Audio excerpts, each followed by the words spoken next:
En Ouganda, le ministre chinois des Affaires étrangères Wang Yi, en visite à Kampala, a déclaré jeudi que la contribution de la Chine à la cause de la paix et de la stabilité en Afrique au cours des dernières années lui avait attiré la reconnaissance et la sympathie des pays africains. Wang Yi a affirmé que la Chine travaillait actuellement à traduire dans les faits la promesse faite l'an dernier par le président chinois Xi Jinping, qui s'est engagé à apporter une aide de 100 millions de dollars américains à l'Union africaine pour soutenir la création d'une force permanente africaine. Le ministre Wang a souligné que la Chine avait à cœur depuis de nombreuses années d'aider à maintenir la paix, d'offrir ses services de médiateur et d'apporter son assistance pour mettre fin au conflit sur le continent africain. Plus de 2400 casques bleus chinois sont actuellement déployés dans le cadre de 7 missions différentes en Afrique,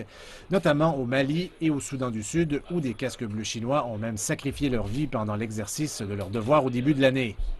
De son côté, le ministre ougandais des Affaires étrangères, Sam Kutesa, a fait remarquer que la Chine avait toujours été et restait l'un des partenaires les plus fiables de l'Afrique, ajoutant qu'à la différence des pays occidentaux qui tendent à imposer des solutions à l'Afrique,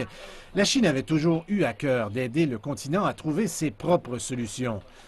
Au cours d'une rencontre bilatérale plus tôt dans la journée, les deux ministres ont exprimé leur soutien aux efforts régionaux déployés pour mettre fin au conflit en cours au Soudan du Sud.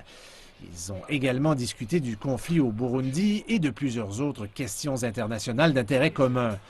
Le ministre Wang vient d'arriver en Ouganda pour une visite de 2 jours après avoir achevé mercredi sa visite au Kenya.